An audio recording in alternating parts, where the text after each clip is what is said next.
ஹிந்துக்கள் இஸ்லாமியர்கள் என்று பிரிவினைவாத அரசியலை பேசக்கூடியவனாக நான் இல்லை என்பதற்கு எவ்வளவு பெரிய உதாரணத்தை சொல்றாருன்னா,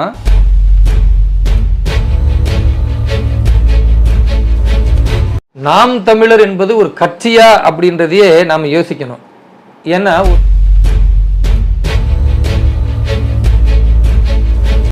பெரிய ஒரு தொழில் நிறுவனத்தை நடத்திய சாம்ராஜ்யத்தை செய்தவர்கள் எல்லாம் சாகடிக்கப்பட்டார்கள்.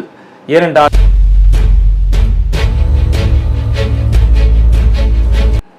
ஒரே நாடு நேயர்களுக்கு வணக்கம். இன்று நம்முடன் பாஜக சிறுபான்மை அணி தேசிய செயலாளர் திரு வேலூர் இப்ராஹிம் அவர்கள் இணைந்துள்ளார். வணக்கம் சார்.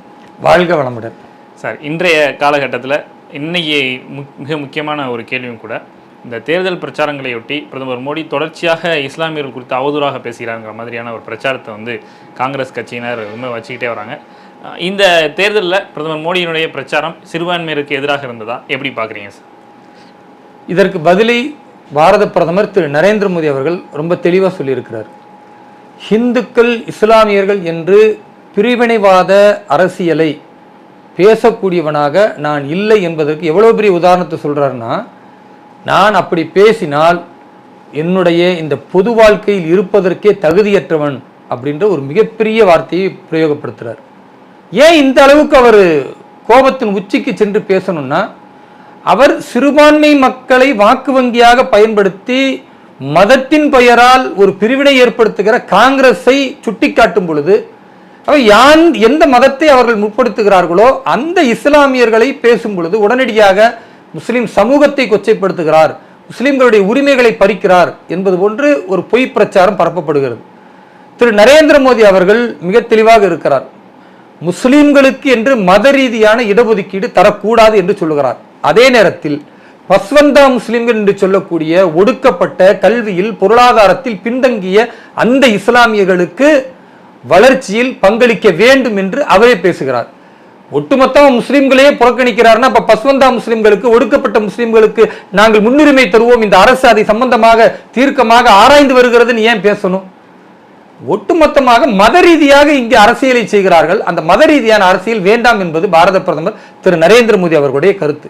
அதனால திரும்ப இஸ்லாமியர்களுக்கு 10% இடஒதுக்கீடு தருகிறோம் என்று சச்சார் கமிஷன், ரங்கநாத் மிஸ்ரா கமிஷன் அதனுடைய அறிக்கைகள் என்று அறிக்கைகளை மட்டும் கொடுத்து ஒரு பெரிய சமூகத்தை ஏமாற்றி இருந்தார்கள். பாரத பிரதமர் திரு நரேந்திர மோடி அவர்கள் வளர்ச்சியின் பக்கம் இன்றைக்கு சிறுபான்மை மக்களை கொண்டு வந்திருக்கிறார். அரசு வழங்கக்கூடிய குடிநீர் திட்டமாக இருக்கட்டும், வீடு கட்டும் திட்டமாக இருக்கட்டும், அல்லது கேஸ் வழங்குற திட்டமாக இருக்கட்டும், அல்லது அரசு வழங்கக்கூடிய மானியத்தின் அடிப்படையில் இருக்கக்கூடிய எந்த ஒரு நலத்திட்டமாக இருந்தாலும் அதில் சிறுபான்மை மக்கள் புறக்கணிக்கப்பட்டிருந்தால் காங்கிரசுடைய வாதம் சரின்னு சொல்லலாம். பாரத பிரதமருடைய மந்திரம் என்ன? சப்கா சாத் சப்கா விகாஸ், எல்லோரையும் அரவணைத்து எல்லோருக்குமான வளர்ச்சி.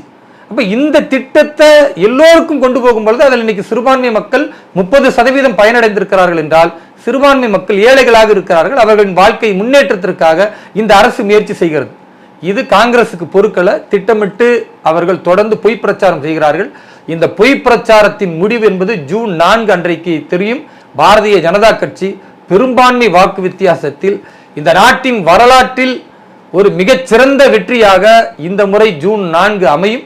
அதற்காக ஒவ்வொரு நபர்களும் காத்து கொண்டிருக்கிறோம். இதை பற்றி பேசும்போதே ராகுல் காந்தி அண்மையில் பேசின ஒரு வீடியோ வைரலாக இருக்குது.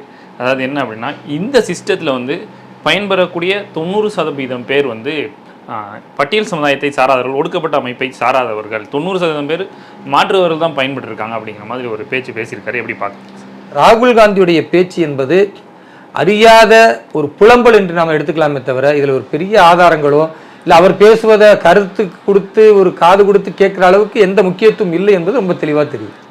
இப்போது இந்த தமிழ்நாட்டை பொறுத்த வரைக்கும் நீங்கள் பாஜக தனித்து வாங்குற வாக்குகளை விட நான் என்னையை விட அதிகமாக வாங்கிட்டா நான் என்னோடய கட்சி பதவியை ராஜினாமா செஞ்சுக்கிறேன் அப்படின்னு சீமான் சொல்லியிருக்காரு. எப்படி பார்க்குறீங்க சார்? நாம் தமிழர் என்பது ஒரு கட்சியா அப்படின்றதையே நாம் யோசிக்கணும்.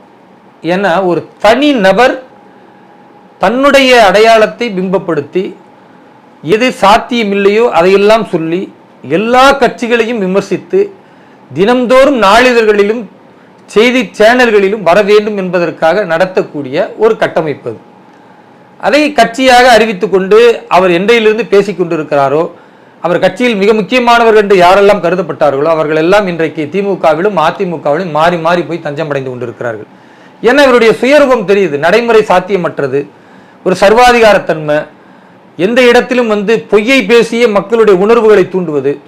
இஸ்லாமிய வாக்கு வேண்டும் என்றால் இஸ்லாமியருடைய உணர்வுகளை தூண்டி பாஜகவுக்கு எதிராக பேசணும். இந்துக்களை பேச வேண்டும் என்றால் இந்துக்களில் ஒரு சில சமூகத்தை மட்டப்படுத்தி தாழ்வுபடுத்தி அதன் மூலமாக தன்னை ஒரு தமிழ் அடையாளம் என்று ஒரு புதிய அடையாளத்தை உருவாக்க வேண்டியது.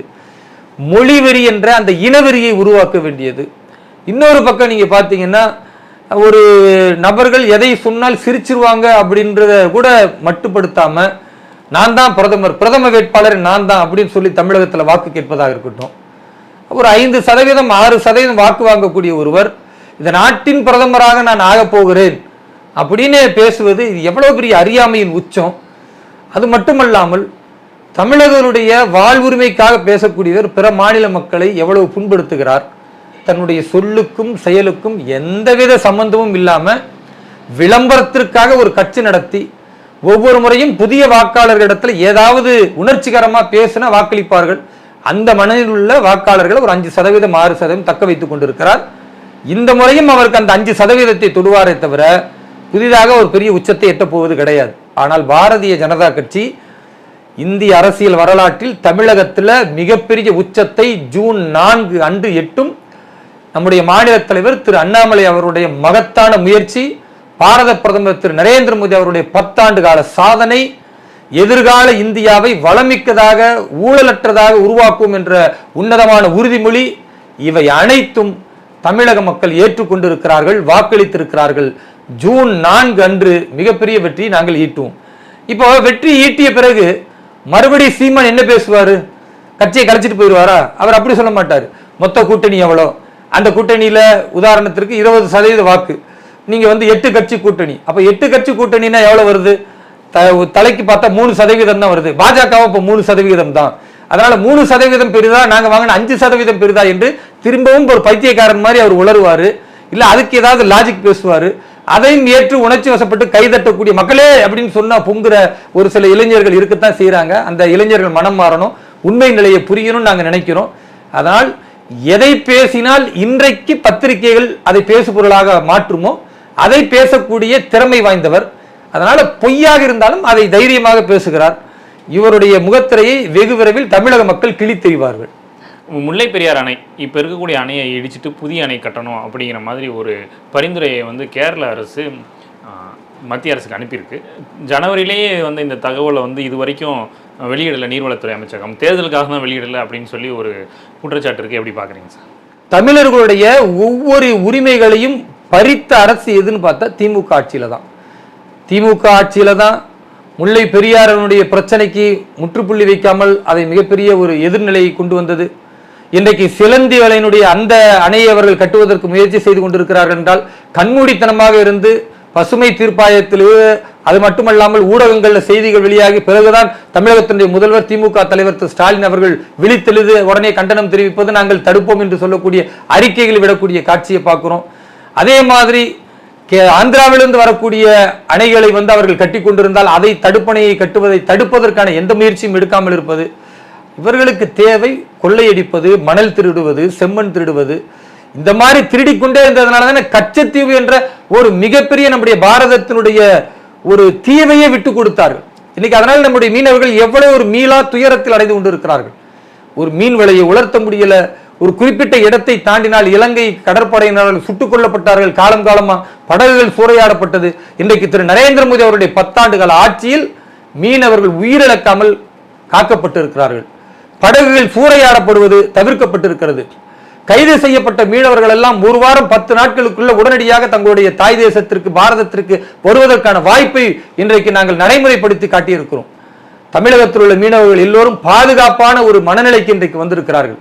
ஆனால் கடந்த காலத்தில் இதெல்லாம் இல்லை. ஏன்? திமுகவும் காங்கிரசும் இருந்த காலத்தில் இவர்கள் இலங்கையோடு நட்புறவோடு இருந்தார்கள்.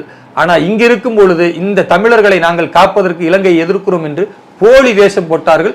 பாதி நாள் நோன்பு என்ற அந்த விரதத்தை இருந்து பிறகு மக்களை ஏமாற்றி அந்த ஈழத்தில் உள்ள தமிழர்கள் கொண்டொழிப்பதற்கு காரணமாக இருந்ததில் இவர்கள் மிக முக்கிய பங்கு என்பதை நாம் மறந்துட முடியாது. அதனால் தமிழர்களுக்கும் தமிழக மக்களின் வளர்ச்சிக்கும் என்றென்றைக்கும் மிகப்பெரிய துரோகத்தை செய்யக்கூடிய ஒரு கட்சி திமுக.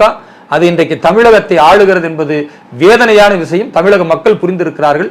முல்லை பெரியார் அணையாக இருக்கட்டும், அல்லது இப்ப கட்டக்கூடிய சிலந்தி வலை அந்த அணையாக இருக்கட்டும், கடுமையான கண்டனத்தை பாரதிய ஜனதா கட்சியின் மாநில தலைவர் திரு அண்ணாமலை அவர்கள் தெரிவித்திருக்கிறார். மீறி அவர்கள் கெட்டினால் அதை தடுப்பதற்கு நாங்கள் தயாராக இருக்கிறோம் என்று தமிழக மக்களின் உரிமை குரலாக இன்றைக்கு எங்களுடைய தலைவர் பேசியிருக்கிறார். நிச்சயமாக தமிழக மக்களோடு அவர்களின் வளர்ச்சியில் ஒரு பங்காக பாரதிய ஜனதா கட்சி இருக்கும். தமிழக மக்கள் ஒரு ஊழலற்ற ஆட்சியை எதிர்பார்க்கிறார்கள், உண்மையான ஆட்சியை எதிர்பார்க்கிறார்கள். அது 2026 பாரதிய ஜனதா கட்சியின் தலைமையில் மலரும். அந்த நன்னாள் மிக விரைவில் வரப்போகிறது. நாம் எதிர்பார்த்து கொண்டிருப்போம். அதே வேளையில் வரக்கூடிய ஜூன் 4 என்பது மத்தியில் பாரத பிரதமர் திரு நரேந்திர மோடி அவர்கள் 3வது முறை பிரதமர் பதவி ஏற்கும் பொழுது இங்கு இருக்கக்கூடிய திமுகவின் ஊழல் அமைச்சர்கள் ஒவ்வொருத்தரையும் பட்டியல் போட்டு தீகார் சிறைக்கும் புழல் சிறைக்கும் கொண்டு செல்லக்கூடிய நாள் நெருங்கி இருக்கிறது. அவர்கள் நாட்களை எண்ணிக்கொண்டிருக்கட்டும். சிறை அவர்களுக்கு காத்து கொண்டிருக்கிறது. பாஜக ஆட்சியில் எங்களுக்கு எந்த பிரச்சனையும் இல்லை. ஆனால் இதுக்கு முன்பு ஒரு நிறுவனம் நன்றாக வளர்ந்திருக்கிறது என்று தெரிந்தால் அந்த நிறுவனத்தை ஒரு சக்தி அபகரித்து விடும் அப்படின்னு ஏர்செல்லுடைய உரிமையாளர் அண்மையில் பேசியிருந்தார். எப்படி பார்க்குறீங்க சார்? ரொம்ப கொடுமையான விஷயம் என்னன்னா, இன்றைக்கு திரு ராகுல் காந்தி சொல்லுகிறார் கார்ப்பரேட் நிறுவனங்களுக்கு நரேந்திர மோடி அவர்கள் உதவி செய்கிறார். அதுவும் கார்ப்பரேட் நிறுவனங்கள் அதானி அம்பானியை தவிர அவருக்கு யாருமே தெரியவில்லை என்று ஒரு தேவையற்ற வதந்தியை பரப்புகிறார். இன்றைக்கு பொருளாதாரத்தில் 11வது இடத்திலிருந்து 5வது இடத்திற்கு முன்னேறி இருக்கிறது என்றால் வெறும் அதானி அம்பானி அவர்கள் இருவரினுடைய பொருளாதாரத்தை மட்டும் மையப்படுத்தியா? இந்த நாட்டு எவ்வளவு பெரிய தொழிலதிபர்கள் உருவாகி கொண்டிருக்கிறார்கள், தொழில் முனைவோர்கள் எவ்வளவு பேர் வளர்ந்திருக்கிறார்கள், ஸ்டார்ட் அப் இந்தியாவில் எவ்வளவு பேர் வளர்ந்திருக்கிறாங்க. பல்வேறு திட்டங்களின் மூலமா சிறு குறு தொழில்கள் என்று சொல்லக்கூடிய MSME செக்டார்ல எவ்வளவு வளர்ச்சி இந்த தேசம் அடைந்து கொண்டிருக்கிறது. இதையெல்லாம் இன்றைக்கு உற்பத்தி செய்து உலகின் பொருளாதார நாடுகள்ல 2026 மிக விரைவில் நாம் 3வது இடத்தை பெறப்போகிறோம் என்று பாரத பிரதமர் திரு நரேந்திர மோடி வாக்குக்காக இந்த பாரதத்தில் பேசல, அமெரிக்காவினுடைய மன்றத்தில் பேசுகிறார். அதுதான் நம்முடைய மோடி அவர்களுடைய மகத்தான தன்மை, பண்பு, ஆளுமை திறன். அப்படிப்பட்ட ஒரு வளர்ச்சியை கண்டு கொண்டிருக்கும் பொழுது இன்றைக்கு ஒவ்வொரு தொழில் நிறுவனங்களும் சந்தோஷமாக இருக்கிறது. ஆனா ஏர்செல் நிறுவனத்தினுடைய அந்த நிறுவனர் காங்கிரஸ் ஆட்சி காலத்தில் இவ்வளவு பெரிய துயரத்தை நாங்கள் அடைந்தோம் என்று வெளிப்படையாக சொல்ல முடியாவிட்டாலும் அவர் பூடகமாக சொன்ன விஷயம் என்பது அது காங்கிரசிற்கும் தெரியும், மக்களுக்கும் தெரியும். பெரிய பெரிய ஒரு தொழில் நிறுவனத்தை நடத்திய சாம்ராஜ்யத்தை செய்தவர்கள் எல்லாம் சாகடிக்கப்பட்டார்கள். ஏனென்றால் காங்கிரஸ் ஆட்சியில் இவர்கள்தான் வர வேண்டும் என்று அவர்கள்தான் கார்ப்பரேட்டை தீர்மானித்தார்கள், கொள்ளையடித்தார்கள். அந்த வேதனையைத்தான் அவர் பகிர்ந்திருக்கிறார். ஆனால் இன்றைக்கு பாரதத்தில் யாருக்கு திறமை இருக்கிறதோ அவர் முன்னுக்கு வரலாம் என்ற ஒரு அற்புதமான வாய்ப்பு இருக்கிறது. நன்றி சார். ஒரே நாடு நேருடன் உங்கள் கருத்துக்களை பகிர்ந்து கொண்டதற்கு நன்றி. நன்றி, வாழ்த்துக்கள்.